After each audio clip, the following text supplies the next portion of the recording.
Welcome back मित्रांनो, तुमचं सूज केक्स अँड किचनमध्ये स्वागत आहे। पावसाळा सुरू झाला आहे। तळलेली भजी किंवा टिक्की पावसाळ्यात खायला खूप मजा येते। म्हणून आज मी तुम्हाला एक स्पेशल आणि खूप इझी अशी रेसिपी दाखवणार आहे। ती म्हणजे कॉर्न टिक्की म्हणजेच कणसाची टिक्की। पावसाळ्यात कणीस खूप इझिली बाजारात अवेलेबल असतात।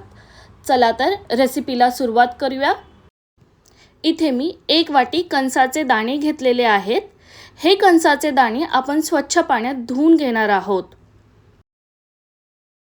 स्वच्छ धुतल्यानंतर आता आपण यामध्ये 1 कप पाणी घालणार आहोत आणि यामध्ये चवीपुरतं मीठ घालणार आहोत। कुकरमध्ये 3 ते 4 शिट्यांमध्येच हे दाणे व्यवस्थित उकडले जातात। उकडलेले दाणे आपण एका बोलमध्ये ॲड करूयात, म्हणजे मिक्स करायला आपल्याला इझी होईल। आता यामध्ये एक मध्यम आकाराचा उकडून घेतलेला बटाटा ॲड करणार आहे। हा बटाटा मी किसून घेतलेला आहे। एक मध्यम आकाराचा कांदा बारीक चिरून घेतलेला आहे, तो सुद्धा आपण यामध्ये ॲड करूयात। आता आपण यामध्ये मसाले ॲड करूयात। चिमूटभर हिंग, पाव चमचा हळद, अर्धा चमचा लाल तिखट, त्याचसोबत पाव चमचा धनेपूड, पाव चमचा जिरेपूड, पाव चमचा गरम मसाला हे सुद्धा ॲड करूया। बारीक चिरलेली एक हिरवी मिरची ॲड करूया। जर तुम्ही जास्त तिखट खात नसाल तर तुम्ही हिरवी मिरची नाही टाकली तरी चालेल। भरपूर अशी बारीक चिरून घेतलेली कोथिंबीर आणि पाव चमचा आलं लसूण पेस्ट ॲड करूया। या बॅटरला बाइंडिंग येण्यासाठी इथे मी 1.5 टेबलस्पून कॉर्नफ्लॉवर यूज करत आहे। तुम्ही या जागी बेसन किंवा तांदळाचं पीठ सुद्धा ॲड करू शकता। चवीनुसार मीठ ॲड करूया। आता हे सगळं व्यवस्थित मिक्स करून घेऊया, म्हणजे सगळे इन्ग्रेडियंट्स आपण एकजीव करून घेऊ।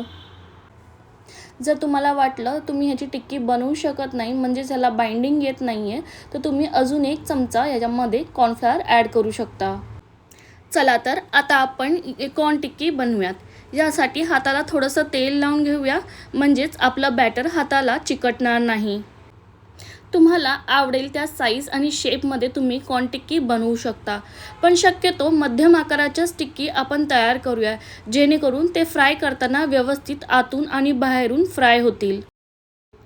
तुम्ही या कॉर्न टिक्कीज हवाबंद डब्यामध्ये सुद्धा स्टोर करू शकता आणि जेव्हा तुम्हाला भूक लागेल त्यावेळी ते फ्रीझरमध्ये काढून मस्त फ्राय करू शकता। अगदी झटपट कॉर्न टिक्की तयार करून खाऊ शकता। आपल्या सगळ्या टिक्की तयार झालेल्या आहेत। आता हे आपण फ्राय करून घेऊयात। मी इथे एक नॉनस्टिक पॅन घेतलेला आहे। 2 ते 3 टेबलस्पून आपण इथे तेल घालून घेणार आहोत आणि या टिक्की शॅलो फ्राय करून घेणार आहोत। तुम्हाला पाहिजे असेल तर तुम्ही या डीप फ्राय सुद्धा करू शकता। एका साईडने व्यवस्थित गोल्डन ब्राउन होईपर्यंत या टिक्कीज आपण शॅलो फ्राय करून घेणार आहोत। गॅसचा फ्लेम मीडियम ठेवलेला आहे। आता एका साईडने ह्या टिक्कीज व्यवस्थित फ्राय झालेल्या आहेत, आपण टर्न करून घेऊया। दुसऱ्या बाजूने सुद्धा मस्त गोल्डन ब्राउन होईपर्यंत ह्या फ्राय करून घेऊया। 1-2 मिनटं झालेली आहेत। आपली टिक्की दोन्ही साईडने व्यवस्थित फ्राय झालेली आहे। आता हे आपण काढून घेऊया। लहान मुलांपासून ते मोठ्यांपर्यंत सर्वांनाच ही कॉर्न टिक्की नक्कीच आवडेल। तुम्ही सुद्धा अशा पद्धतीने कॉर्न टिक्की नक्की ट्राय करा। आजची कॉर्न टिक्कीची रेसिपी कशी वाटली नक्कीच कमेंट करून सांगा। हा व्हिडिओ आवडला असेल तर लाईक करा आणि चॅनलला अजून सबस्क्राईब केलं नसेल तर सबस्क्राईब करा।